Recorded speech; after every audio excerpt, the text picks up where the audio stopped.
Imagine the tropical night settling over the lowlands of Central America, the heat softening as darkness gathers beneath enormous saber trees, insects beginning their steady chorus, mist rising from reservoirs and forest hollows, and above the canopy, the upper terraces of stone temples catching the final pale light. This is the landscape in which one of history's most misunderstood transformations unfolded, a change often called the Great Maya Collapse, a phrase that sounds sudden, absolute, and mysterious, as though an entire civilization vanished between one sunset and the next. Yet the truth is quieter, slower, and far more human. Cities did not all fall together. People did not disappear. Knowledge did not evaporate. And Maya life did not come to a clean ending. Instead, many powerful kingdoms of the southern lowlands weakened across generations. Royal courts lost authority, monuments ceased to be commissioned, populations shifted, trade routes changed, and once crowded ceremonial centers gradually became places of memory, pilgrimage, farming, refuge, or silence.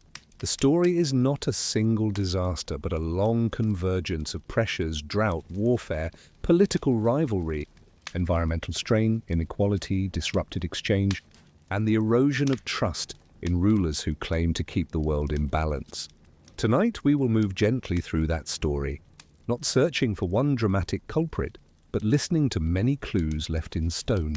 Soil, caves, lakes, bones, pollen, charcoal, inscriptions, and the living traditions of Maya communities whose history continued long after the famous temples grew quiet before asking why the Maya collapsed. It helps to notice the question's hidden mistake. The Maya are not a vanished people. Millions of Maya live today in Mexico, Guatemala, Belize, Honduras, El Salvador, and communities far beyond those homelands. They speak many Mayan languages, cultivate old and new crops, maintain ceremonies, create art, organize towns, teach children, defend land, and interpret the past in ways that do not fit the old romantic image of a lost race swallowed by jungle. What changed between roughly the 8th and 10th centuries was mainly a political order centered on competing divine kings in parts of the southern lowlands. That order had produced spectacular courts, towering temples, carved monuments, painted ceramics, dynastic histories, and dense urban landscapes. When it fragmented, Maya society continued in other forms. Northern cities rose, coastal trade expanded, villages endured, new alliances appeared, and later states developed. Even the places commonly described as abandoned were not always empty. Some retained small populations, ritual visitors, farmers, or people reusing old buildings. The word collapse is still useful when it refers carefully to the breakdown of institutions, demographic contraction, and the end of particular dynasties, but it becomes misleading when it suggests extinction. The better image is a river dividing into many channels. The old current loses force, some branches dry, others deepen, and the water continues beyond the point where a distant observer might think it has disappeared. The Maya world stretched across a vast and varied region, from the limestone plains of the Yucatan Peninsula to the humid forests of northern Guatemala and Belize, from river valleys and seasonal wetlands to volcanic highlands and the Pacific coast. No single environment governed every city, and no single crisis affected all communities in the same way. In the southern lowlands, where many famous classic kingdoms flourished, rainfall was strongly seasonal. Months of heavy rain could be followed by a long dry season. Rivers were absent from some elevated areas, lakes and wetlands existed elsewhere, and groundwater could lie deep beneath porous limestone. Cities therefore depended on local solutions. Reservoirs, dams, channels, plastered catchments, household containers, wells, caves, and careful management of fields and forests in the northern peninsula. Natural sinkholes called cenotes provided access to water in some places, while other districts relied on cisterns and engineered collection systems. The highlands had different soils, temperatures and transport routes. The coasts offered salt, fish, shells, and maritime exchange.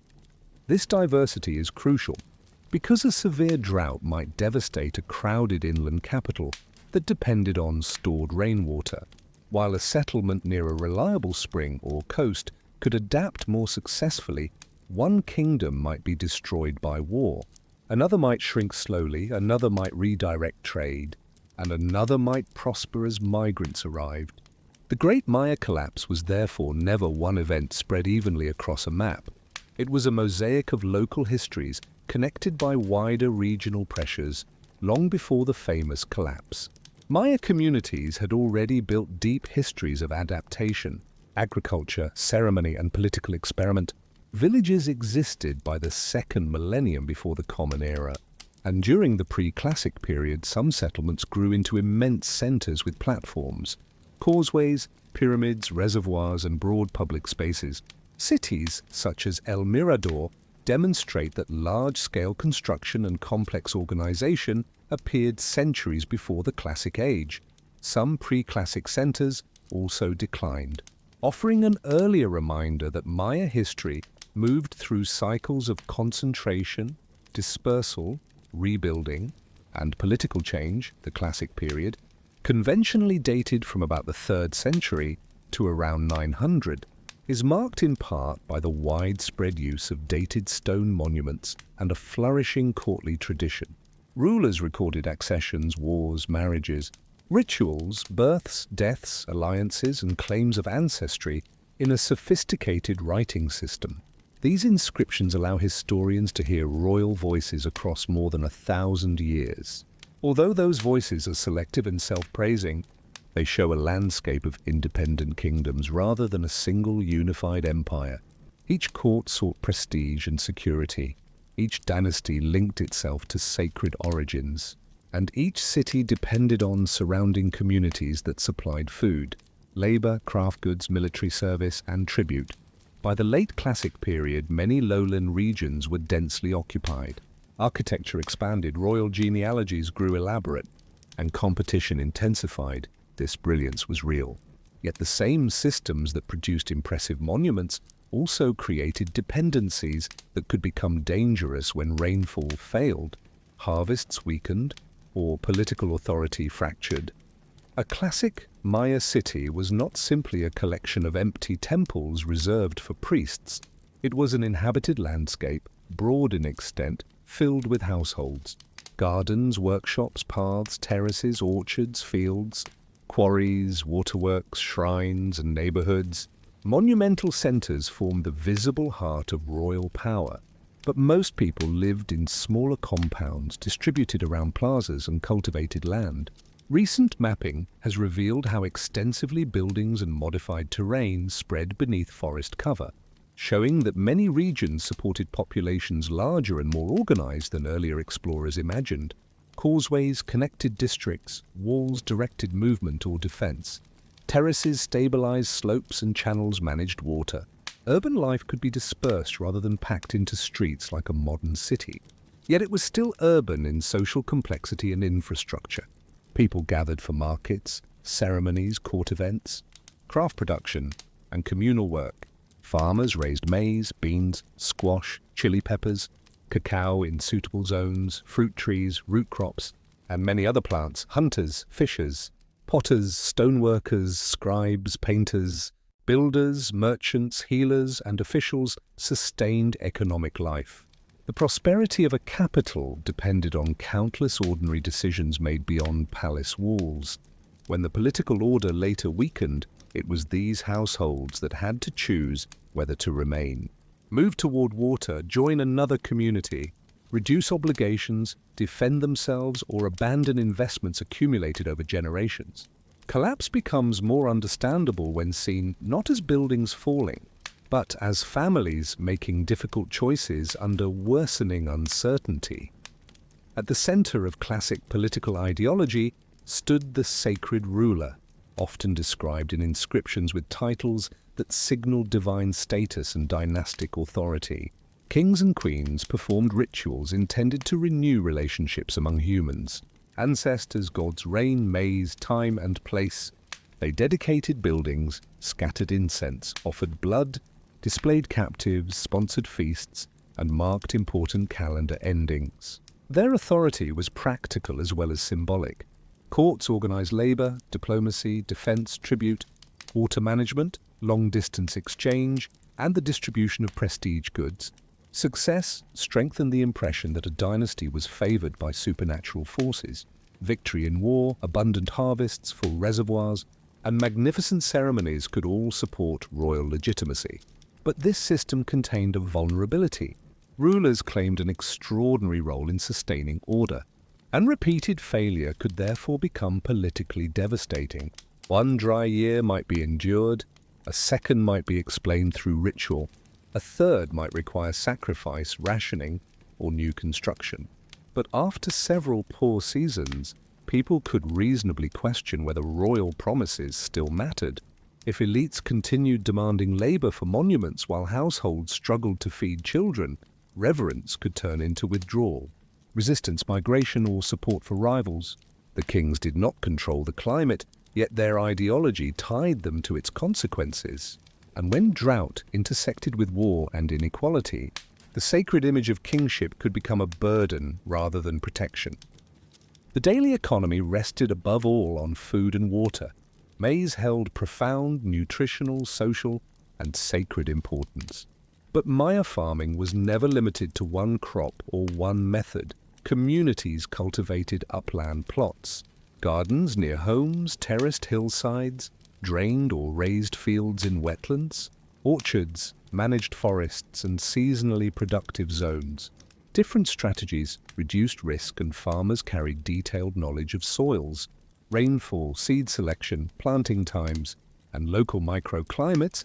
Nevertheless, dense populations increased the need for dependable harvests, and political centers required surplus not only for residents but also for courts, specialists, warriors, builders, visitors, and public ceremonies. Water storage was equally vital.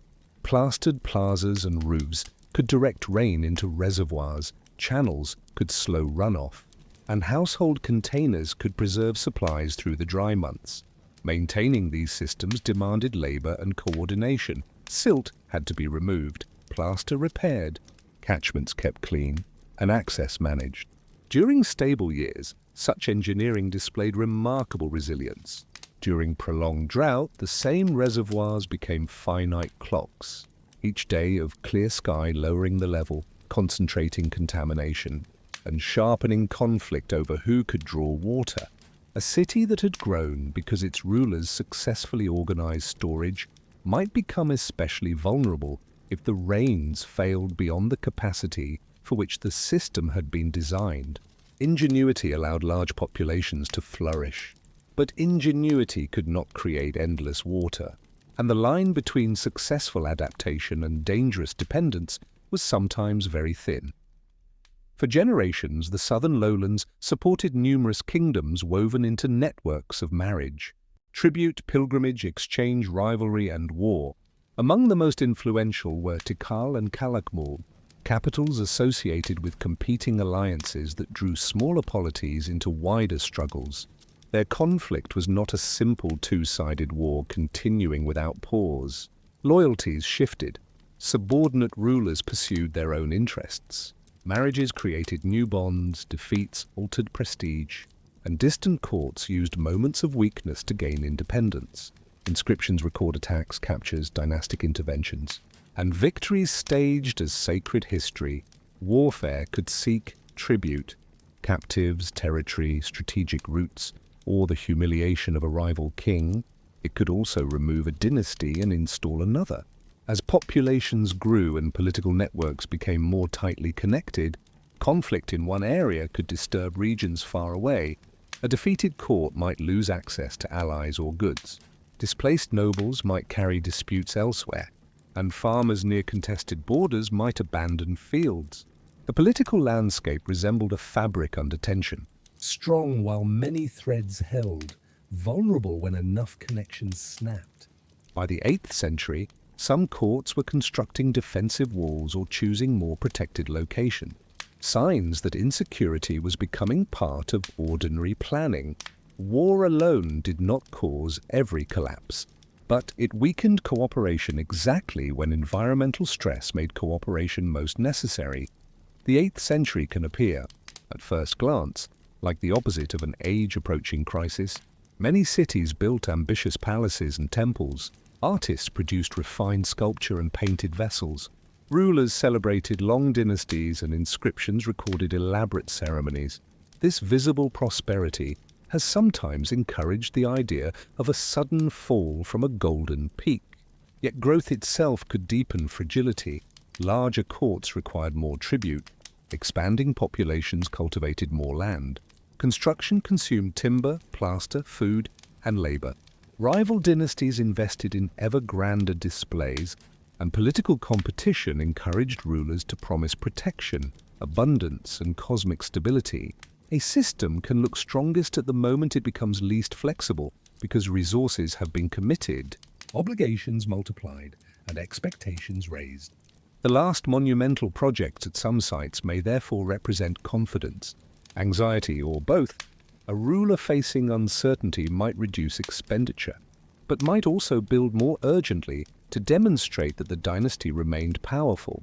Public splendor could conceal private strain, just as a full ceremonial plaza could exist beside household shortening meals. Archaeology rarely allows us to observe emotion directly, but it can reveal uneven diets, hurried construction, defensive modifications, abandoned compounds, and changing access to goods. The final generations of classic courts were not simply waiting for disaster. They were responding, competing, improvising, and sometimes doubling down on the institutions that had served them before. Environmental strain had many forms, and deforestation is among the most discussed. Maya communities cleared land for fields and settlements, harvested wood for fuel and construction, burned limestone to make plaster, and managed forests for useful species. These activities transformed landscapes. Although transformation did not always mean careless destruction, many Maya practices maintained productive mosaics of woodland, garden, orchard, and field, and some areas recovered after population declined. The danger emerged where demand exceeded local regeneration. Removing tree cover could increase erosion, reduce shade, alter soils, fill reservoirs with sediment, and make local heat more intense. Plaster production required substantial fuel, while crowded capitals drew resources from broad hinterlands. Pollen, charcoal, sediments, and chemical traces show that human activity affected ecosystems differently from place to place.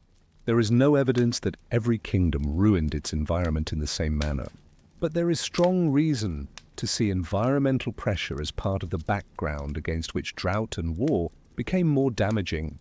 A healthy landscape can absorb a failed season. A depleted one has fewer reserves. Terraces may break, thin soils may wash away. Springs may become unreliable, and longer walks may be required for firewood. Each problem adds labor, and added labor reduces the time available for repair. Childcare, food processing, defense, or ritual. Collapse often begins not with one impossible blow, but with 1,000 small tasks becoming harder. The clearest natural archive for understanding the climate crisis comes from places where water, minerals, and time preserve quiet records. Lake sediments contain changing ratios of elements and isotopes. Cave formations grow in layers influenced by rainfall. Shells and plant remains reflect water conditions, and deposits in wetlands reveal shifts in erosion and vegetation. Scientists compare these records with archaeological dates, monument sequences, settlement changes, and evidence of burning or conflict. The broad pattern points toward repeated droughts during the centuries when many southern lowland kingdoms declined. Some studies indicate especially severe reductions in rainfall during peak dry intervals, while newer work suggests that unpredictability between seasons may have been nearly as destabilizing as lower annual totals. This distinction matters. Farmers can adapt to a consistently drier climate if they know what to expect, changing crops, planting areas, storage, and schedules. But when the onset of rain becomes unreliable, when one wet season arrives late and another ends early, traditional timing becomes harder to use. Seeds may be planted into dry soil, young maize may fail, and households may spend precious reserves while waiting for clouds. The climate evidence does not show a single, uninterrupted century without rain. It shows recurring stress, multi-year droughts, uncertain recovery, and repeated shocks. Exactly the kind of pattern that can exhaust a society's capacity to rebound. The chronology of drought does not align perfectly with every political ending, and that imperfect fit is one of the strongest reasons not to treat climate as a simple answer. Some kingdoms weakened before the driest episodes, some survived through them, some recovered after one shock and failed after another, and some regions with similar rainfall histories followed different political paths. This does not make drought irrelevant. It shows that drought acted through institutions, landscapes, and choices. A dry year mattered differently in a small village with access to a spring than in a crowded capital dependent on royal reservoirs. It mattered differently where rulers could reduce tribute, open stored grain, negotiate peace, and organize repairs than where rival factions fought over shrinking resources. Climate was not an invisible army that marched into cities and defeated them. It was a pressure that changed the cost of food, the value of water, the movement of people, the credibility of rulers, and the risks of conflict. In some places, it may have been the spark. In others, the fuel. In others, only one more burden added to a political crisis already underway. The most convincing explanations therefore ask not whether drought caused collapse, but how recurring drought interacted with the particular strengths and weaknesses of each kingdom. Consider the experience of waiting for rain in a city where water was stored from one wet season to the next. The first weeks of the dry season would have been familiar, paths becoming dusty, pools shrinking, and households drawing carefully from containers as the months passed. Attention would turn toward clouds gathering in the heat. People would watch the wind, insects, birds, and distant thunder. Ritual specialists would interpret signs, farmers would prepare fields, and rulers would sponsor ceremonies linked to rain and renewal. If the rains arrived late, every decision became more difficult. Plant now and risk losing seed, or wait and shorten the growing season, share water with relatives, or preserve enough for one's own household, remain near the capital, or move temporarily toward a more reliable source, sacrifice stored maize for immediate hunger, or guard it for planting. These were not abstract calculations. They were choices made around cooking fires and reservoir edges, repeated across thousands of families. A political system survives crisis when enough people believe collective action still serves them, when they trust rules for distribution, expect future recovery, and see leaders sharing sacrifice. It weakens when access appears unfair, when guards protect elite water while common reservoirs foul, or when labor demands continue despite hunger. Drought may begin in the atmosphere, but collapse unfolds through relationships. Water quality could deteriorate even when some water remained. At Tikal, researchers have identified evidence of mercury and cyanobacteria in central reservoirs, suggesting that important sources near the palace and temple precincts became unhealthy. Mercury may have entered through pigments containing cinnabar that washed from decorated surfaces and ritual areas, while nutrient-rich, warm, stagnant water encouraged harmful blooms. The precise experience of ancient residents cannot be reconstructed in full, and not every reservoir was equally polluted. Yet the finding reveals how several problems could converge. Declining rainfall lowered water levels, contamination became more concentrated, forest clearance and urban runoff altered the reservoir environment, and the most symbolically important pools may have become less useful at the moment they were most needed. Imagine the psychological effect in a city where rulers associated themselves with sacred order. A reservoir built and maintained under royal authority should have represented security. If its water smelled strange, changed color, or caused illness, the failure would be practical and symbolic at once. People could seek distant sources, but every journey cost time and safety. Elites could perhaps obtain cleaner supplies, but unequal access might deepen resentment. No single polluted pool explains the decline of Tikal, yet the reservoirs show how infrastructure can turn from protection into vulnerability when maintenance, climate, ecology, and politics all deteriorate together. food stress was likely uneven. Gradual and socially divided, maize yields respond strongly to rainfall timing, especially during flowering and grain filling. But households also relied on beans, squash, fruits, roots, gathered plants, game, fish, and traded foods. Some families possessed better land, larger storage facilities, more labor, stronger kin networks, or privileged access to exchange. Others lived on thinner soils or owed heavier tribute in a sequence of poor harvests. The first signs might not be mass starvation but reduced variety, smaller portions, delayed ceremonies, postponed repairs, sale or exchange of valued possessions, greater travel for wild foods, and migration by some household members. Childhood growth could suffer. Illness could spread more easily among weakened people, and social obligations could become impossible to meet. Elites may have tried to import food, but warfare could obstruct routes and neighboring regions might be suffering too. Stored grain offered temporary relief, yet storage was vulnerable to pests, moisture, theft, and political seizure. The Maya had survived climate variability for centuries through knowledge and diversity, so it is unlikely that one failed crop defeated them. The danger lay in repeated harvest shocks arriving before reserves. Soils, households, and alliances could recover. Each crisis began from a lower base than the one before as scarcity deepened. The relationship between rulers and subjects could be renegotiated without any single dramatic revolution. People might simply stop appearing for labor, relocate to the territory of another lord, hide part of a harvest, support a local noble, or withdraw from ceremonies that affirmed royal power. Secondary elites could challenge dynasties, military leaders could gain influence, priests could offer competing interpretations, and communities on the edges of a kingdom could declare greater independence. Inscriptions naturally emphasize royal achievement and rarely admit ordinary refusal, so the political history preserved on monuments becomes quieter just when conflict within society may have become more important.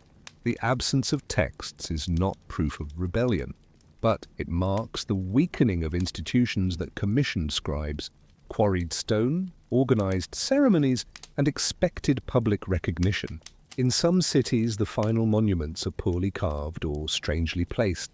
In others, the sequence ends abruptly. These changes may reflect lost resources, shortened reigns, factional struggle, or a court no longer capable of sustaining old forms. Legitimacy can erode long before a palace is burned. It fades when commands are ignored. Tribute arrives late, allies stop answering, and sacred performances no longer resolve fear. Warfare in the Terminal Classic period appears to have become more destructive in several regions. Earlier Maya conflict was already serious. Rulers were captured, cities attacked, and populations harmed. But some wars focused on elite competition, tribute, or dynastic dominance without permanently emptying entire landscapes. Later evidence in certain zones suggests attacks on settlements, burning of buildings, hastily erected defenses, and prolonged insecurity. Fortifications at places such as Aguateca show how communities prepared for danger, while the sudden abandonment of rooms with objects left behind can preserve the feeling of interrupted life. Defensive walls required labor that could otherwise have maintained fields and reservoirs. Warriors required food that farmers could not eat, and fear restricted movement to distant plots, markets, quarries, and water sources. Warfare therefore multiplied environmental stress, and environmental stress could multiply warfare. As harvests failed, rulers sought tribute elsewhere. Factions competed for remaining resources, and migrants entered contested lands. Violence need not destroy every household to make a city unsustainable. The expectation of attack can be enough. If farmers cannot safely tend outer fields, if traders avoid roads, if families sleep near walls rather than scattered farms, the economic foundation contracts even before an enemy arrives.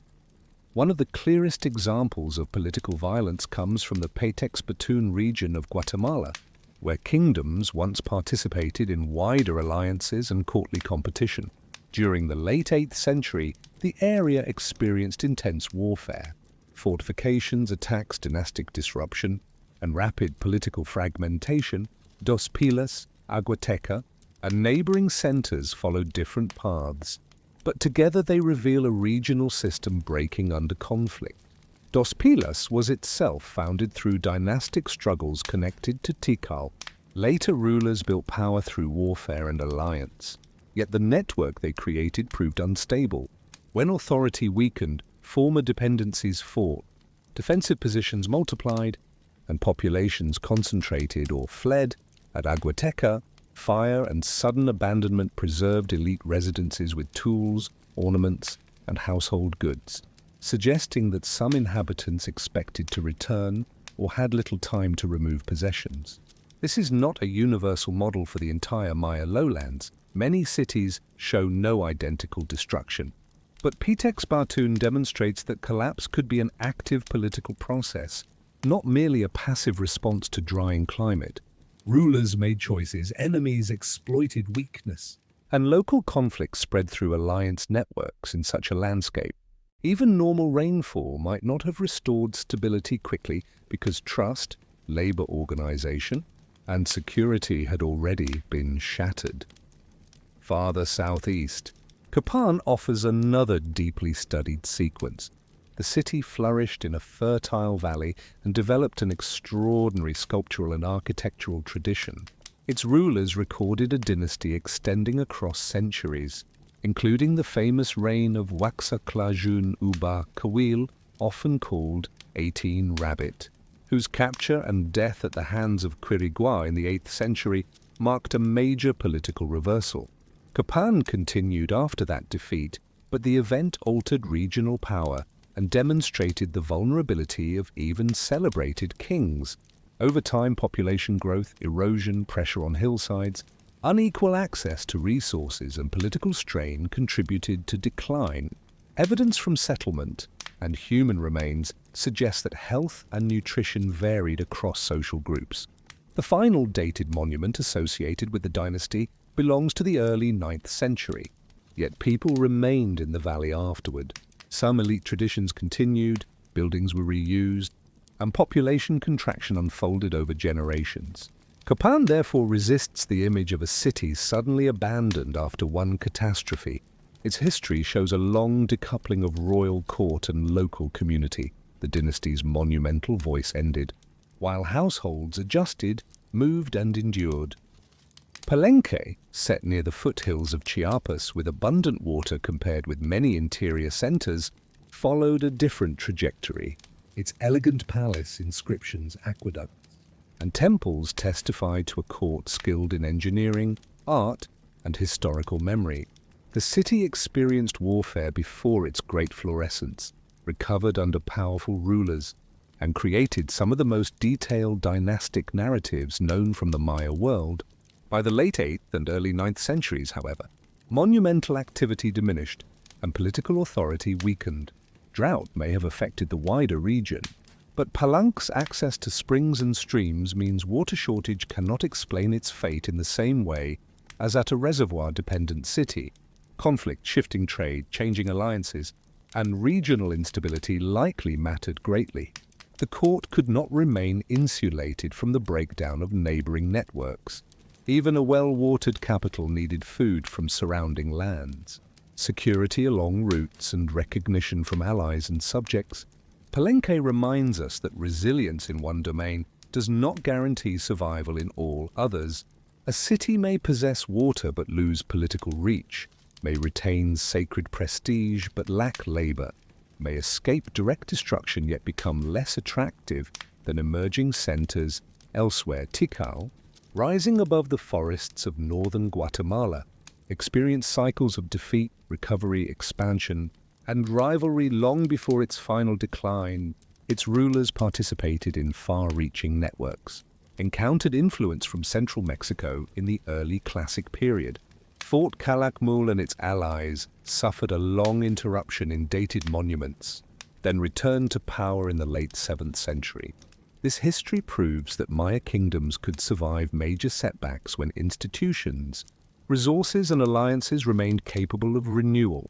Tikal's later decline is therefore especially revealing. The city did not simply lack experience with crisis. Rather, the crises of the 9th century may have exceeded the flexibility of its political and ecological systems. Monument production ended, central reservoirs faced stress, regional populations shifted, and the court lost the ability to sustain its old role. Some inhabitants remained, and the ruins continued to hold meaning. But the enormous concentration of people and authority could not be maintained. Tikal's forested appearance today can create the illusion that nature instantly reclaimed an empty city. In reality, vegetation returned gradually as fields, gardens, roofs, plazas, and causeways received less maintenance. Each rainy season softened plaster. Roots entered masonry, leaves accumulated, and human sound became more scattered.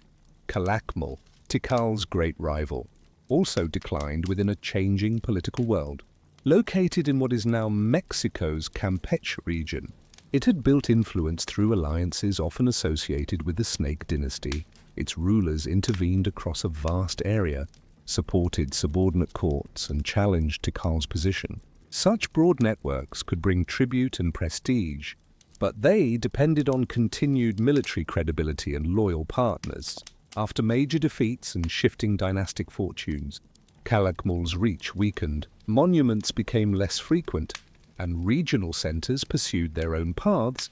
Environmental stress in the interior lowlands added pressure. Yet the fall of Calakmul was not a mirror image of Tikal. Its alliance system, local water arrangements, and political sequence were distinct. What the two capitals shared was dependence on a competitive order in which rulers needed allies, tribute, labor, and ceremonial recognition. When many kingdoms entered crisis together, there were fewer stable partners to provide refuge or assistance. The very interconnectedness that had supported classic prosperity helped transmit instability. Caracol in Belize demonstrates how some kingdoms could rise through the struggles of larger rivals and then confront their own limits. The city expanded across a broad landscape linked by causeways and supported by terraces, reservoirs, and dispersed residential groups. Its rulers celebrated victories over powerful neighbors and participated in regional trade and diplomacy. Archaeological evidence suggests that Caracol maintained substantial population and infrastructure into the Terminal Classic. Yet its political system eventually contracted, elite activity changed, and parts of the urban landscape were abandoned.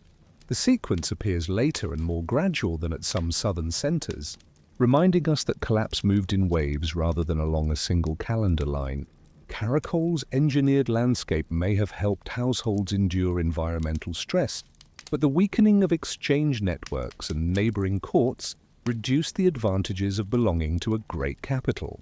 When distant markets, allies, and tribute relationships faltered, local communities had less reason to support costly central institutions. Some people remained near fields and water systems, while the courtly world that once connected them to faraway dynasties faded across Belize. Sites such as Lamanai, Altunha, Zunan Tunich, Baking Pot, and others reveal still more variation.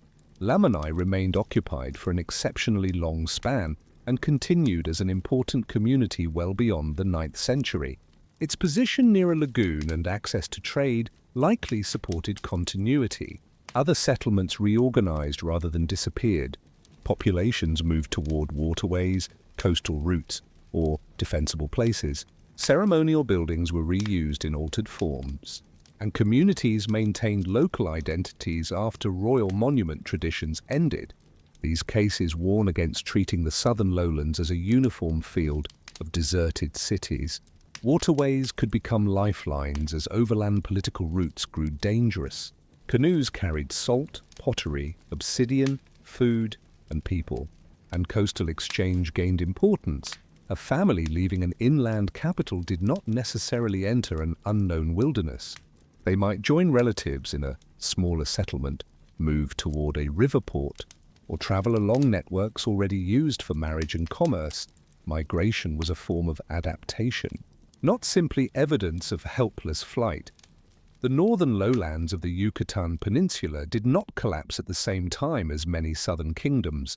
During the Terminal Classic, centers in the Puig Hills and at Chichen Itza expanded or transformed, drawing people, goods, and ideas into new political arrangement. This northward shift is one of the clearest reasons the phrase Maya disappearance is false. While inscriptions ceased at Tikal and Copan, new temples, roads, markets, and monumental programs developed elsewhere. The northern environment also presented water challenges. Much of the surface lacked rivers, and communities relied on cisterns, caves, cenotes, and reservoirs, yet rainfall patterns, soils, political organization, and access to maritime trade differed from the interior south. Some northern cities may have benefited from migrants carrying skills, labor, and connections. Cultural traditions continued but changed. Architectural styles mixed. Political authority may have become less focused on a single divine king, and exchange linked the peninsula more strongly with the Gulf Coast and central Mexico. The center of gravity moved rather than vanished. Chichen Itza became one of the most influential cities of the post-classic transition. Its great ball court, colonnades, temples, cenote, and varied art reflect a cosmopolitan center engaged with broad Mesoamerican networks. Older explanations imagined a simple foreign invasion by Toltecs from central Mexico, but the evidence points toward more complicated interaction. Shared styles, movement of people and ideas, trade, diplomacy, and perhaps military relationships. Chichen Itza's rise shows that Maya political creativity continued after the southern dynastic order weakened. The city had access to important water sources and routes leading toward coastal commerce. Its institutions may have distributed authority differently from the earlier model of solitary divine kingship. Although scholars continue to debate the details, later Chichen Itza also declined, and power shifted again toward centers such as Mayapan. This later history matters because it reveals that no form of organization was permanent. Resilience did not mean escaping all future crises. It meant rebuilding society in new shapes. The Puig region, known for elegant stone mosaics and cities such as Uxmal, Kaba, Sayil, and Labna, experienced rapid growth in the centuries around the southern collapse. Its limestone hills held fertile pockets of soil but limited natural surface water. So residents created vast numbers of cisterns and sophisticated catchment systems. The architectural boom suggests strong organization and substantial population. Yet many Puig centers later contracted, possibly under the combined strain of drought, political competition, and shifting trade. The same water technology that allowed dense settlement could become vulnerable during repeated dry years. Here again, success and risk were intertwined. Households invested heavily in buildings, orchards, fields, and storage. But if rainfall failed beyond expected limits, relocation toward more dependable cenotes or coastal routes became attractive. The Puig story echoes the South while occurring on a different schedule, demonstrating that similar pressures could produce comparable outcomes without one synchronized collapse. Trade connected every layer of Maya society. Although not everyone participated in the same goods or routes, obsidian moved from highland sources. Jade traveled over long distances. Marine shells reached inland courts. Salt circulated from coastal and wetland production zones. Cacao, cotton, feathers, ceramics, stone tools, foodstuffs, and crafted objects passed through markets and tribute systems. Rulers used rare materials to reward followers and display access to distant powers. Common households relied more heavily on practical exchange, especially where local resources were scarce. When warfare closed roads or destroyed alliance relationships, trade did not stop everywhere, but it rerouted, increased in cost, and became less predictable. Merchants might favor coastal canoe routes over dangerous inland paths. Communities once central to exchange could find themselves bypassed, and elites unable to obtain prestige goods could lose a visible source of authority. Disruption also affected ordinary resilience. A failed harvest was easier to survive when surplus food could arrive from another region. But simultaneous drought and political conflict reduced that safety net. Exchange networks behave like living systems, flexible enough to find new channels, yet capable of abandoning places that no longer offer security or value. Migration altered the map slowly, one household at a time, and archaeologists detect it through changing settlement density. Pottery styles, diets, architecture, burial practices, and the appearance or disappearance of communities. The motives must have varied. Some people fled violence, others followed kin, sought water, joined growing northern cities, moved closer to trade, escaped tribute, or returned to older homelands. Migration could relieve pressure in a declining capital while strengthening another region. It could also create tension where newcomers competed for land or entered unfamiliar political systems. Families carried seeds, stories, ritual knowledge, craft skills, and memories of abandoned places. They did not leave civilization behind, they transported it. The forests that later covered monumental centers were therefore not the grave of Maya culture. They were one part of a wider landscape in motion. One of the most haunting signs of political change is the end of dated inscriptions. For centuries, rulers had set up stelae and carved stairways recording anniversaries, victories, accessions, and ritual obligations. Then at many southern sites the dates cease, sometimes after a final monument that gives no hint it will be the last. The silence has often been treated as a precise marker of collapse, but it records the end of a particular public language more clearly than the end of population. Scribes may have lost patrons, stone carving may have become too costly, dynasties may have fractured, or communities may no longer have accepted the ideology expressed by royal monuments. Writing continued in other media and regions. Books were made long after the classic period, and Maya literacy survived into the colonial era despite devastating destruction. The silence of stone is therefore institutional. A court stopped speaking in the old way, while people continued speaking, remembering, and adapting beyond the plaza abandonment itself was rarely a single moment. Buildings reveal stages of reduced maintenance, blocked doorways, makeshift occupation, scavenged stone, altered burials, household rituals, and vegetation returning to spaces once kept clear. Some palaces were emptied carefully, valuables removed and entrances sealed. Other rooms contain objects left during attack or sudden departure. Temples might remain sacred after nearby houses were deserted, and descendants could return for offerings. An urban center can lose population while still holding emotional power. The decision to leave a family compound built by parents and grandparents would not have been easy. Roofs, fruit trees, terraces, graves, and local gods tied people to place. Many likely waited through several difficult seasons, hoping for political recovery or better rain. Only when the expected future no longer seemed possible would permanent movement become preferable. Collapse was thus made of delayed decisions as much as sudden ones.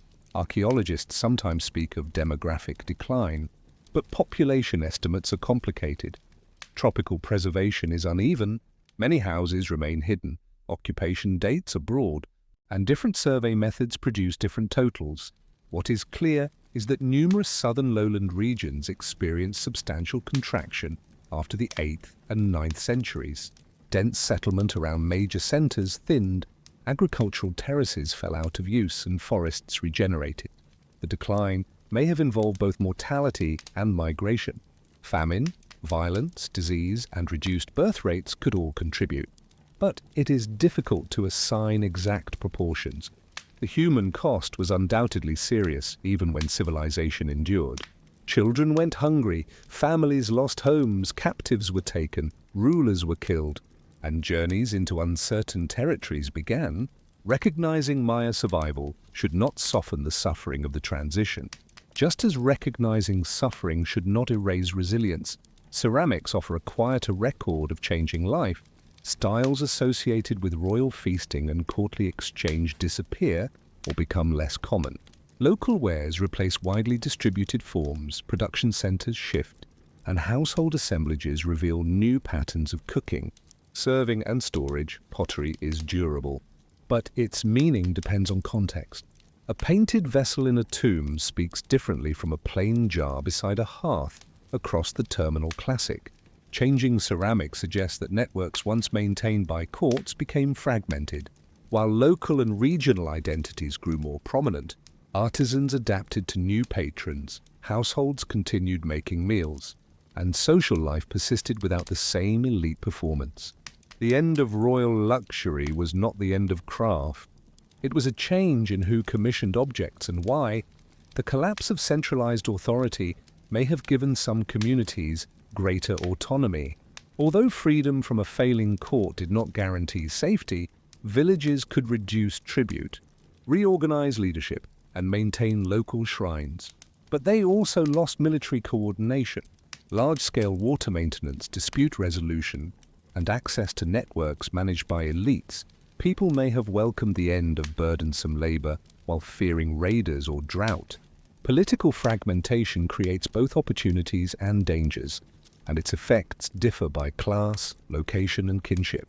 Some nobles likely preserved status by moving to new courts. Some common households gained land, others lost protection, and former dependents could become leaders. The terminal classic was not only an age of ruin, it was an age of social experimentation whose details are difficult to hear because the loudest written voices had gone silent. Disease is sometimes offered as a hidden cause, especially because epidemics played such a devastating role after European arrival, but evidence for a single epidemic driving the 9th century decline is limited.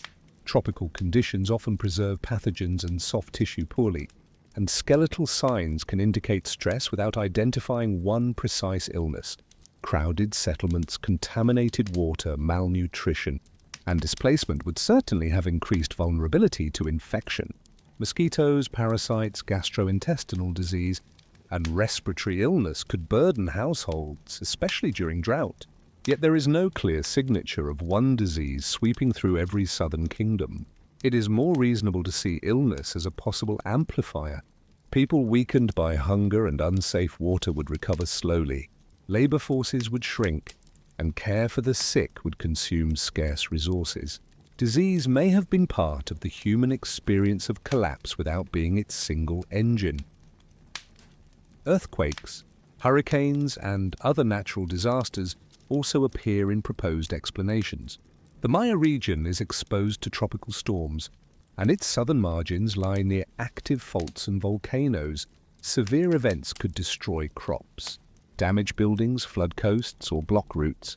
Sediment records preserve evidence of past hurricanes, and individual cities may have suffered sudden shocks.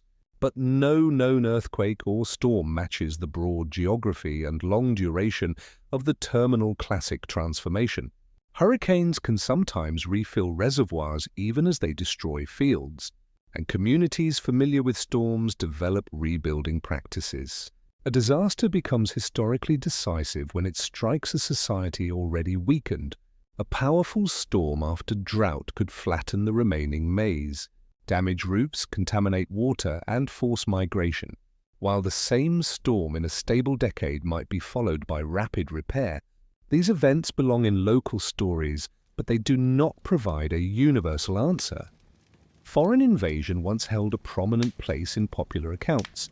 Explorers imagined outsiders sweeping into Maya cities and bringing the classic world to an end.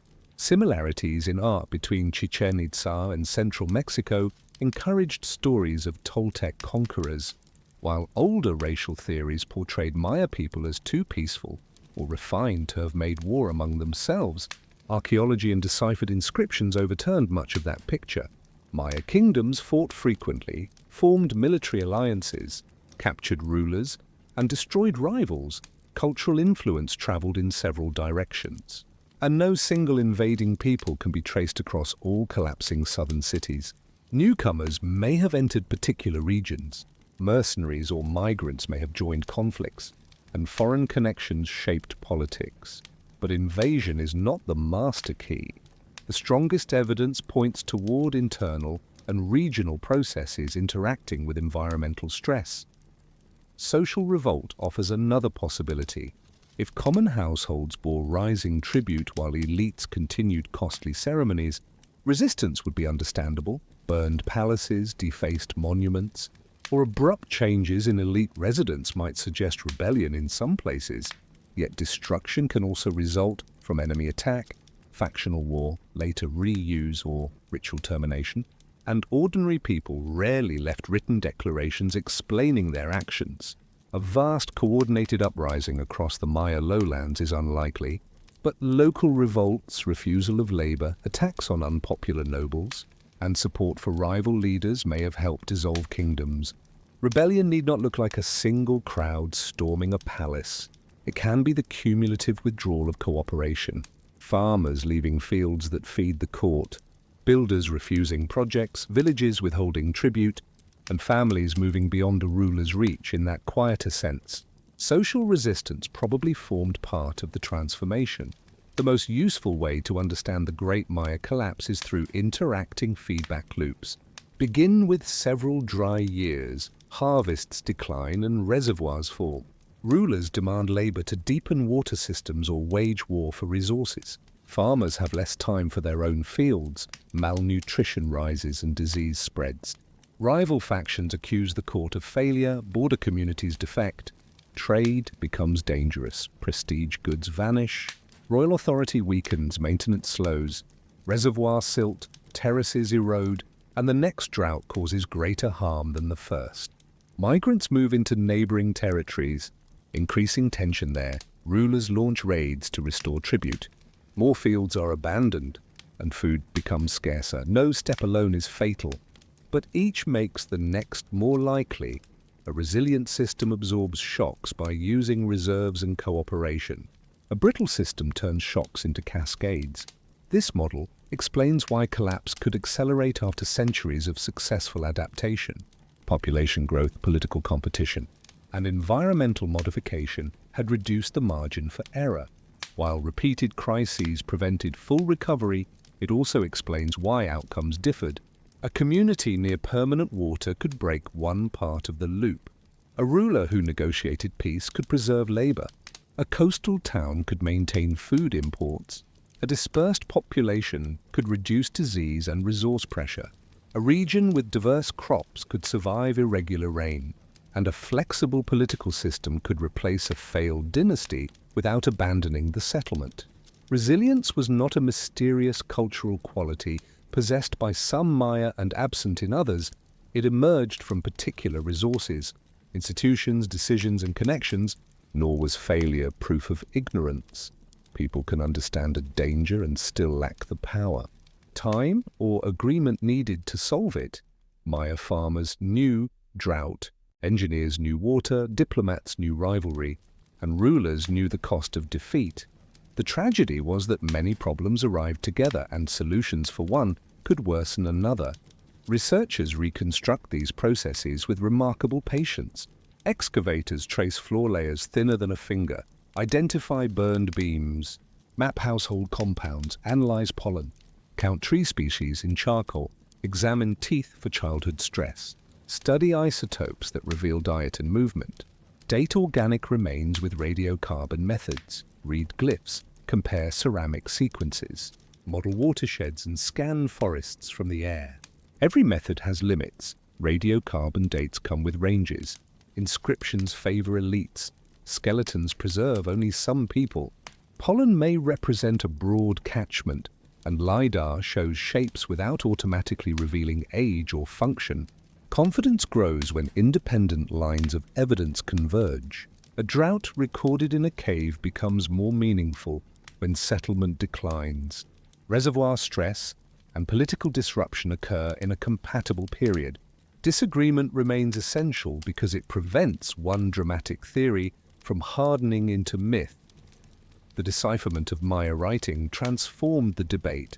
Earlier scholars often imagined peaceful astronomer priests presiding over ceremonial centers, while empty plazas were interpreted as places visited occasionally by rural farmers. Glyphs later revealed dynastic kings. Wars, captives, alliances, and intensely historical courts. Settlement surveys revealed extensive urban populations. These discoveries did not merely add facts. They changed the kind of collapse scholars were trying to explain. No longer was the question why peaceful ritual centers were mysteriously deserted. It became why competitive states with large populations, engineered landscapes, and centuries of political history lost their central institutions. Each generation of research has made the answer less simple and more realistic. Airborne laser mapping has added another layer. LiDAR pulses pass through gaps in vegetation and record the ground surface, allowing researchers to map terraces, roads, walls, platforms, canals, and buildings hidden beneath forest. The resulting images reveal dense settlement and enormous investment in landscape modification. They also show fortifications and patterns of land use that were difficult to see from ground survey alone. These discoveries strengthen both sides of the story. Classic Maya societies possessed sophisticated infrastructure capable of supporting large populations, and those populations may have placed greater pressure on land and water than older estimates assumed. LiDAR does not prove why a city declined, but it clarifies the scale of what had to be maintained. Every terrace wall, causeway, reservoir, and field system depended on human knowledge and labor as population dispersed. Infrastructure could fail quickly, even if the stone remained. Climate science has also grown more precise. Early evidence identified a broad, dry interval around the collapse. Later studies sought annual or seasonal detail, measuring oxygen isotopes, gypsum, growth layers, and other proxies. Some estimates suggest dramatic rainfall reductions during peak droughts, while other records emphasize moderate average decline combined with severe seasonal failures. Local records can disagree because rainfall varied across the region, and each archive responds differently. The responsible conclusion is not that science has failed to choose a number, but that ancient climate was spatially complex.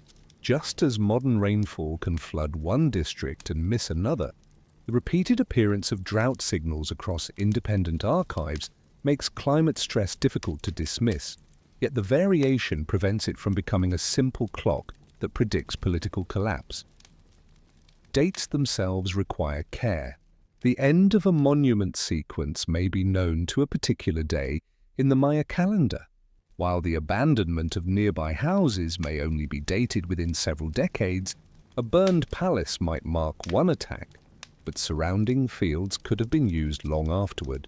Scholars build chronologies by combining inscriptions, ceramics, radiocarbon samples, construction layers, and regional comparison.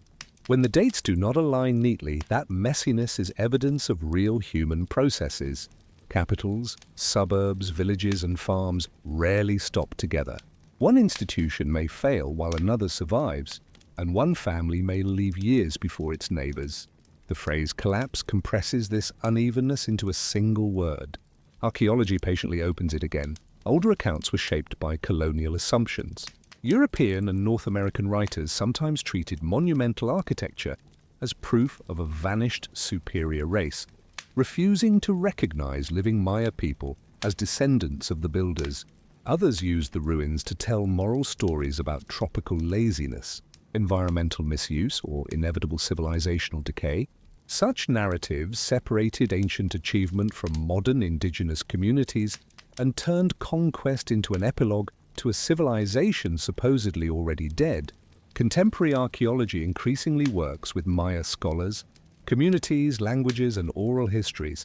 Although unequal power and disputes over heritage remain, this change matters because the question what happened is never politically neutral.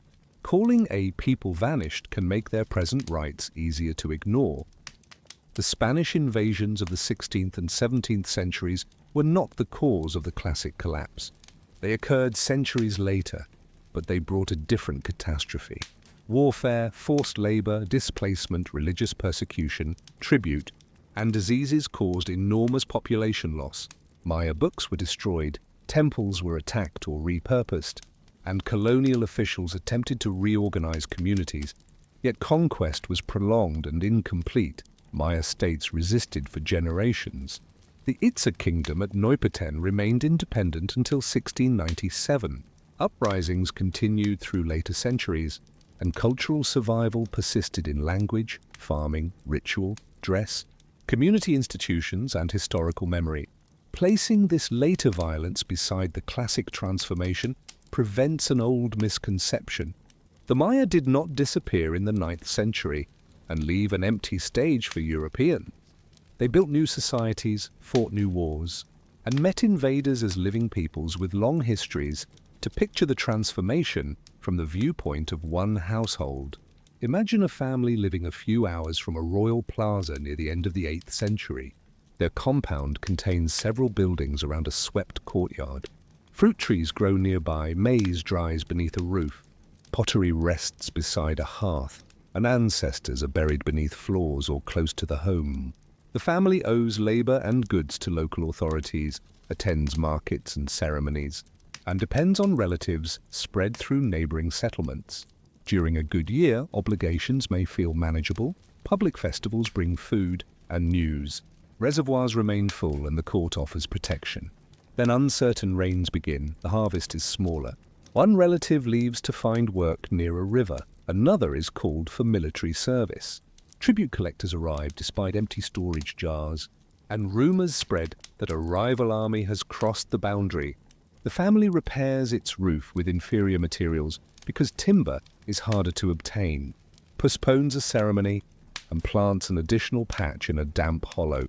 None of these choices announces the fall of civilization. Yet after several years, the household may decide that remaining is more dangerous than leaving. They carry tools, seeds, cloth, sacred objects, and children toward a community where cousins have already settled. Behind them, the courtyard grows quiet, not because its people vanished, but because they chose another future from the viewpoint of a ruler.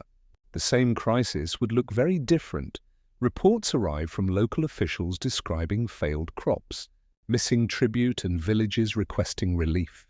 Ambassadors warn that allies are uncertain, captives are needed for a ceremony, builders demand food, nobles compete for offices, and the reservoir level falls below a familiar mark. The ruler's authority depends on appearing calm and favored.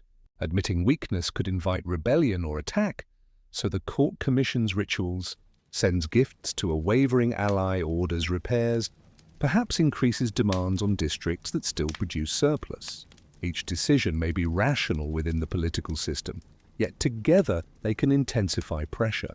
A campaign intended to secure tribute removes farmers during planting. A temple project meant to restore confidence consumes stored maize. Favoritism toward powerful nobles alienates villages, and secrecy prevents honest planning. Institutions often fail, not because leaders do nothing, but because they take actions that protect their position in the short term, while damaging collective survival in the long term. Local leaders between court and household faced their own impossible balance. They collected tribute, organized labor, judged disputes, and represented communities to higher authorities. During crisis, they could conceal shortages, negotiate reductions, redirect supplies, or exploit their position. Some may have become protectors of their people. Others may have used scarcity to accumulate power. When a dynasty weakened, these secondary nobles could declare independence or attach themselves to a rival. The multiplication of small competing authorities may explain why political fragmentation accelerated. Every new border created another place for tolls, raids, and mistrust. Yet local leadership also enabled continuity after capitals declined. Villages did not require a royal palace to plant fields, maintain shrines, arrange marriages, or settle ordinary conflicts. The same decentralization that dissolved kingdoms could help communities survive. There was no moment when all Maya people agreed that the classic age had ended. Period labels belonged to later historians. People experienced reigns, seasons, wars, births, debts, droughts, and journeys. They did not wake in a year called the terminal classic. In one city, the old order may have seemed permanent, while travelers already knew that courts farther south were silent. News moved through merchants, pilgrims, nobles, marriage partners, and refugees, stories of abandoned capitals could become warnings or opportunities. Rulers in growing northern centers may have presented themselves as guardians of renewed order. While migrants reinterpreted older traditions in new surroundings, historical change is clearest in retrospect. From within, it often feels like a succession of temporary emergencies, each expected to pass. This helps explain why no single reform prevented the collapse. Solutions were local, and the scale of coordination was limited. There was no central Maya government able to move grain across the entire region, impose a peace, or organize shared drought relief. Independent kingdoms guarded their interests and often viewed a neighbor's weakness as an opportunity. Alliances existed, but they were personal, dynastic, and changeable. A powerful ruler might create temporary stability, yet succession could reopen conflict during widespread drought. Cooperation across many polities would have offered advantages, but the political culture rewarded prestige, autonomy, and competitive display. The very diversity that allowed experimentation also made regional crisis management difficult. Still, many adaptations succeeded for long periods. Reservoirs stored seasonal rain, terraces preserved soil, wetland fields expanded cultivation, forest gardens produced diverse foods, and trade moved resources across ecological zones. Maya communities had already survived earlier droughts and political upheavals. The collapse, therefore, should not be described as nature punishing people who failed to understand their environment. Adaptation has limits, especially when population, inequality, and violence narrow available choices. A reservoir can bridge one dry season, but not an endless sequence. A terrace can hold soil, but not protect a farmer from raiders. A market can distribute food only if routes remain open. The lesson is not that engineering failed, but that technical solutions depend on social conditions. Nor should the story become a simple warning that all complex societies inevitably fall. History offers no fixed life cycle. Some institutions disappear, others transform, and people carry knowledge through upheaval. The Southern divine kingship system did not return in exactly the same form. Yet Maya civilization continued through post-classic states. Colonial towns, independent communities, and modern nations collapse is selective. It can end a ruling class while preserving language, reduce cities while sustaining villages, interrupt writing on stone while maintaining memory, and destroy one network while opening another. This selective quality is why ruins can appear final even when culture is alive beyond them. The forests themselves tell a story of recovery. As populations declined in some lowland zones, fields reverted to woodland. Soil erosion slowed and tree cover expanded. Species long managed by Maya farmers remained concentrated around former settlements, creating what some researchers describe as cultural forests. The apparent wilderness surrounding ruins is partly a historical landscape shaped by centuries of human choice. Breadnut palms, fruit trees, and other useful plants can mark old habitation. The jungle did not erase the Maya world completely. It grew through it. Roots entered walls, animals nested in temples, and cultivated ecologies blended with regeneration. What looks untouched may hold the memory of garden.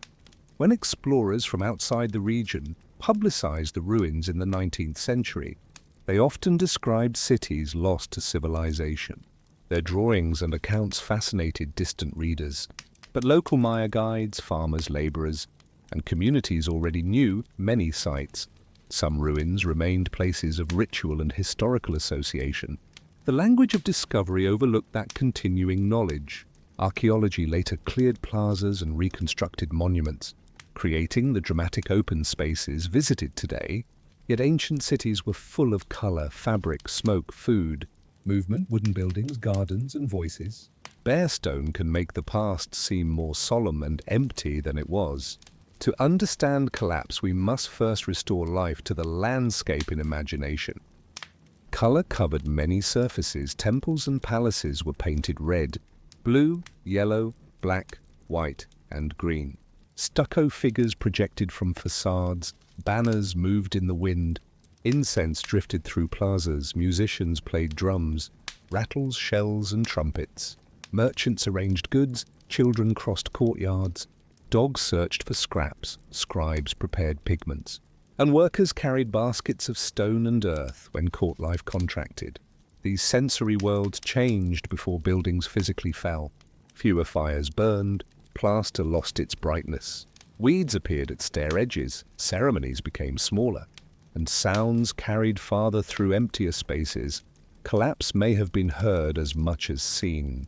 A market no longer crowded, a workshop silent, a reservoir without conversation, a road where travelers stopped arriving. The last ruler of a dynasty may not have understood himself as the last. He or she might have expected an heir to restore order, a monument to be completed, an ally to send assistance, or the reins to return.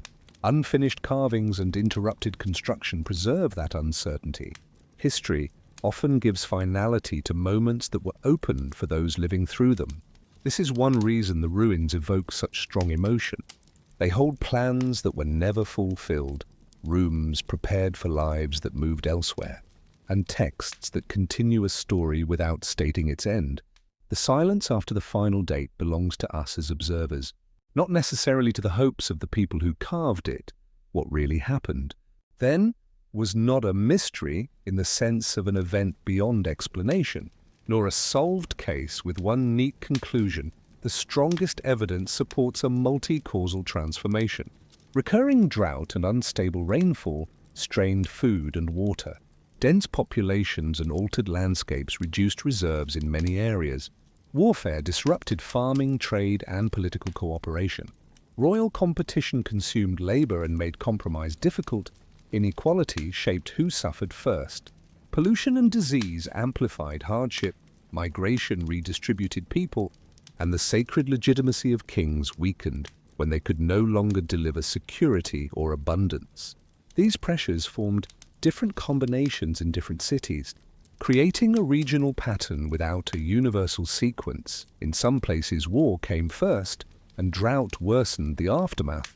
In others, drought exposed political weakness. Elsewhere, trade shifted and made old capitals irrelevant. Some communities declined early, some endured for centuries, and some grew as southern courts fell.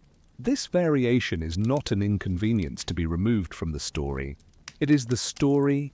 Human societies are made of distinct landscapes and decisions. Even closely related cities can respond differently to the same climate. The search for one cause feels satisfying because it reduces complexity. But the Maya evidence rewards patience. It asks us to hold several truths together. One truth is that climate matters profoundly. Rainfall patterns set boundaries around agriculture and water storage. Another is that climate never acts alone. Institutions determine who receives food, whether rivals cooperate, and how risk is shared. A third truth is that political collapse can occur without cultural extinction. And a fourth is that resilience carries costs. People survived by moving, changing allegiance, abandoning homes, simplifying institutions, and rebuilding social networks. Survival was creative, but it was not painless. Modern Maya communities approach ancient sites from many perspectives, as ancestral places, sources of livelihood, national symbols, tourist destinations, sacred landscapes, research locations, and territories connected to ongoing struggles over land and identity. There is no single modern Maya opinion, just as there was no single ancient Maya state. Collaboration with indigenous scholars and speakers has improved the interpretation of names, texts, rituals, and historical concepts. Living languages help researchers understand ancient writing. While archaeology can support community histories when practiced respectfully, the past is not sealed beneath the forest. It participates in present debates about heritage, education, and belonging. The deciphered inscriptions also restore individual lives. Rulers once known only by numbered monuments now appear within families and rivalries. Queens sponsor rituals, heirs die before accession, captives face victors, scribes sign works, and dynasties remember ancient founders. These details make collapse more intimate. A failed state is not an abstract machine. It is a web of people who love, fear, compete, age, mourn, and hope. Royal texts remain biased, but even their pride reveals anxiety. The repeated recording of legitimacy suggests that legitimacy had to be continually renewed. Power was never automatic. Ordinary lives remain harder to name. Yet archaeology brings them close through fingerprints in clay, worn grinding stones, repaired pots, hearth ash, garden soils, burials, tools, and small offerings placed beneath floors. These traces show persistence beyond dynastic dates. Meals were prepared after kings stopped carving monuments. Children learned paths through settlements whose palaces were fading, and farmers planted in the shadows of structures they had not built. History for sleep can linger here, not only beside the dramatic temple, but beside a household jar mended because it still had use. Continuity often survives in modest objects. There is another important distinction between the fall of a court and the abandonment of its countryside. A royal centre could lose its dynasty while farmers continued using surrounding land, and a region could lose many residents without becoming entirely vacant. Survey maps show clusters of persistence beside zones of retreat, often related to water, soil, security, and access to routes. This patchwork complicates dramatic maps that colour an entire territory as collapsed after one date. Political borders were rarely fixed lines, and household decisions did not follow royal calendars. A village might keep its fields for decades after the palace stopped receiving tribute, then move only when a reservoir failed or a new market arose elsewhere. By separating court, city, and region, researchers can describe change more accurately. The palace may fall first, the central neighborhood second, and distant hamlets much later, or the sequence may reverse when rural insecurity drives people toward fortified centers. This flexibility helps explain why archaeological evidence can appear contradictory until examined at the right scale. Water management deserves special attention because it joined engineering with authority. Reservoirs were not merely holes that held rain. Many were parts of design systems involving paved catchments, channels, dams, filters, vegetation, and controlled access. Some Maya engineers used sand or mineral materials that could improve water quality, and urban planners positioned storage according to topography and population. Maintaining such systems required accumulated knowledge passed through generations. When political institutions weakened, technical knowledge did not necessarily disappear, but the coordinated labor needed for large repairs could become unavailable. A community might know exactly how to clear a channel, yet be unable to assemble workers during war or hunger. This difference between knowledge and capacity is central to the collapse. Societies often fail to perform tasks they understand because trust, resources, or authority have broken down. Agricultural knowledge was equally sophisticated. Farmers observed subtle variations in elevation, moisture, shade, and soil. They combined annual crops with trees and useful wild species, and they altered practices across seasons. Older accounts sometimes imagined endless maize fields exhausting the forest. While newer research reveals more varied and carefully managed landscapes, still, diversity cannot remove every risk. Maize remained culturally and nutritionally central, and many alternative foods were also affected by drought. Game could decline as habitats changed, fruiting patterns could fail, and wetlands could become less productive or more difficult to cultivate. When many sources weakened together, the advantage of diversity narrowed, especially for households already surrendering part of their production as tribute. The role of inequality can be traced indirectly through housing, diet, burials, and access to valued goods. Elite families occupied substantial compounds and displayed imported materials, while common households varied widely in wealth and status. During stress, powerful people could draw on stored tribute, political allies and distant estates, delaying the effects that poorer families experienced immediately. This delay could preserve leadership for a time, but it could also make policy less responsive. Rulers protected from hunger might continue ceremonies or campaigns that appeared intolerable to those below. Inequality becomes dangerous not only because suffering is unfair, but because it separates decision-makers from consequences. Once elite reserves also failed, the system had already lost much of the cooperation needed for recovery. Children born during the difficult decades would have known crisis as ordinary life. They may have heard elders describe fuller markets, larger ceremonies, and safer roads, but their own memories would contain guarded reservoirs, absent relatives, unfinished buildings, and repeated moves. A generation raised under instability can adapt with remarkable skill, yet it may feel little loyalty to institutions remembered mainly for demands when these children became adults. Rebuilding the old courtly order might have seemed less desirable than creating new arrangements. Political collapse, therefore, has a generational dimension. Traditions survive when people find them meaningful and practical, not simply because ancestors followed them. Religion did not vanish when kingship weakened. Maya spiritual life extended far beyond royal ritual. Households honored ancestors, communities cared for local sacred places, farmers observed ceremonies tied to rain and planting, caves, mountains, springs, and ancient buildings remained powerful locations. Rulers had linked themselves to these traditions, but they did not own them completely after dynasties ended.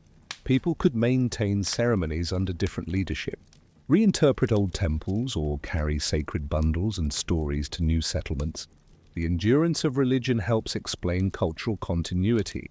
The collapse removed important patrons and public performances, yet spiritual relationships remained woven into everyday life. The emotional landscape of migration is almost invisible in material evidence.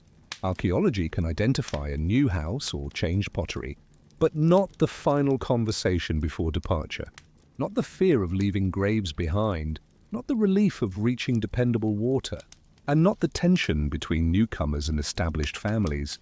Sleep documentaries often smooth history into distant patterns. Yet the Maya collapse becomes most understandable when these unrecorded emotions are allowed space. Uncertainty, grief, resentment, courage, and hope shape decisions as surely as rainfall totals. People are not pieces moved automatically by climate. They interpret danger through memory and obligation. Comparisons with other civilizations can be illuminating when used carefully. Many political systems have weakened through combinations of environmental change, war, inequality, and lost legitimacy, but the Maya case should not be forced into a universal formula. Their rainfall regime, decentralized kingdoms, agricultural systems, writing tradition, and sacred kingship were distinctive. Comparison is most useful for recognizing feedback. A drought becomes famine through social arrangements.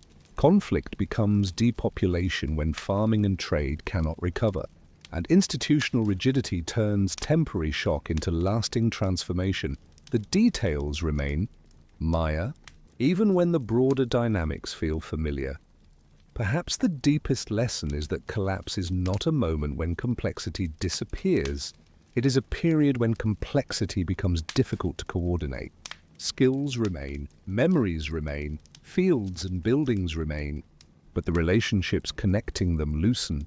A reservoir without maintenance, a road without security, a palace without tribute, a ritual without trust, and a market without traders are all recognizable parts whose system has changed. People then assemble new systems from what survives, sometimes smaller, sometimes more mobile, sometimes centered elsewhere. This is why the end of the classic kingdoms was also the beginning of new Maya histories, and why ruins should be read not only as evidence of loss, but as thresholds between forms of life. Archaeology will continue changing this account. New excavations may reveal a previously unknown war, a longer occupation, a different reservoir history, or evidence that a community adapted in ways not yet recognized. Scientific models will gain finer dates, and Maya scholars will bring questions shaped by language and community knowledge that earlier researchers overlooked. Uncertainty is not a weakness to hide, it is an honest description of a past assembled from incomplete traces. The broad convergence of evidence is strong, but details remain open. Which drought mattered most at a particular city? How many people died rather than moved? whether a burned building records invasion or revolt, and how ordinary families judge their rulers. These questions keep the history alive rather than reducing it to a finished puzzle. Preserving the sites is itself difficult. Tropical rain, roots, tourism, looting, development, and modern climate change threaten buildings and deposits. Excavation exposes materials that then require care. So archaeologists often leave portions untouched for future methods. Local communities work as guides, conservators, researchers, and guardians. Although the benefits of tourism and scholarship are not always shared equally, the ethics of studying collapse, therefore, meet the realities of the present. Ancestral places are not simply laboratories, they are part of living landscapes where people farm, worship, work, and claim history. A city such as Tikal, Kopan, or Calakmul can tempt us to measure civilization by its tallest structure. But height is only one kind of achievement. The deeper strength lay in relationships. Farmers sharing labor, artisans teaching apprentices, families maintaining terraces, traders carrying news, healers learning plants, and communities coordinating water when royal monuments stopped. Much of this social intelligence remained available. Some knowledge moved into new settlements. Some became less visible to archaeology, and some was lost through hardship. The survival of Maya languages and traditions shows that history continued through countless acts, too small to carve on stone. It is possible to imagine alternative outcomes. A sequence of wetter years might have allowed harvests to recover. A durable peace between major kingdoms might have preserved roots. Reduced tribute could have restored trust, and broader authority might have coordinated relief. Yet alternatives remind us that collapse was not predestined. No calendar demanded it, and no tropical law made complex society impossible. Events arose from conditions and decisions that accumulated until reversal became increasingly difficult. Contingency gives the story its quiet tension. Every generation lived among several possible futures, only one of which became the archaeological past. When we ask what really happened, the best answer is therefore both precise and humble. Many southern lowland royal states lost population and centralized authority between the 8th and 10th centuries. Drought and rainfall instability were major pressures. Warfare and political fragmentation were major mechanisms. Environmental strain and inequality reduced resilience. And migration carried Maya society into different regions and institutions. Beyond that shared pattern, every city requires its own history. The grand mystery dissolves into dozens of connected human stories, none identical, none entirely isolated, and none ending with the disappearance of the Maya people. The physical ruins also preserve a lesson about maintenance. Monuments appear permanent because stone survives, yet the societies around them depended on repeated care. Plaster needed renewal, drains needed clearing, roofs needed thatching, fields needed weeding, agreements needed reaffirming, and children needed teaching. Stability was not a fixed condition, but a daily accomplishment. Once labor became scarce or unsafe, even enormous structures began to decay. This slow dependence on care makes the collapse less mysterious. Every city is sustained by routines that become visible only when they stop. And so the Maya case invites us to look beyond spectacular endings. The crucial changes often happened in ordinary intervals: one missed planting, one abandoned road, one alliance left unanswered, one reservoir not repaired, one family deciding not to return, multiplied across years and landscapes. The great transformation emerged from these small thresholds, not all at once, but with enough accumulation to change where people lived, whom they obeyed, and what kind of future they believed could still be built, seen this way. The Great Maya Collapse is neither a riddle solved by one discovery, nor a warning reduced to one slogan. It is a layered history of ecological limits, political ambition, communal endurance, and changing belief. Its evidence asks us to move slowly, to compare regions, to distinguish rulers from people, and to remember that silence in a palace does not mean silence everywhere beyond the fallen courts. Voices continued in homes, fields, markets, canoes, ceremonies, and new towns carrying the Maya world forward through forms that stone monuments alone cannot fully record. As night returns to the ruins, the old plazas no longer need to answer every question. Moonlight settles over steps, water gathers in hollows, leaves move against carved stone, and animals follow routes once crossed by courtiers. The cities are quiet, but not empty of meaning. Their silence contains achievement, conflict, adaptation, grief, and renewal. The great Maya collapse was not the disappearance of a people. It was the ending of one political world and the difficult making of others. Understanding that difference replaces mystery with something deeper, a recognition that societies can be brilliant and vulnerable at once, that environmental danger becomes human crisis through politics, and that people continue after institutions fail. The final image is not a civilization falling into darkness, but families moving beneath a changing sky, some remaining near ancestral plazas, some traveling toward rivers and northern roads, some joining new cities, some building smaller communities where royal commands no longer reached. They carried languages, prayers, agricultural knowledge, humor, music, recipes, calendars, memories, and names. Centuries later, their descendants would confront conquest and continue again. And today, Maya voices still speak across the region and the world. So let the temples rest beneath the stars without turning them into tombstones for an entire culture. Let them stand instead as witnesses to a profound transformation, and as the forest breathes around them, the old question softens. The Maya did not vanish. Their kingdoms changed, their people endured, and history continued beyond the last carved date.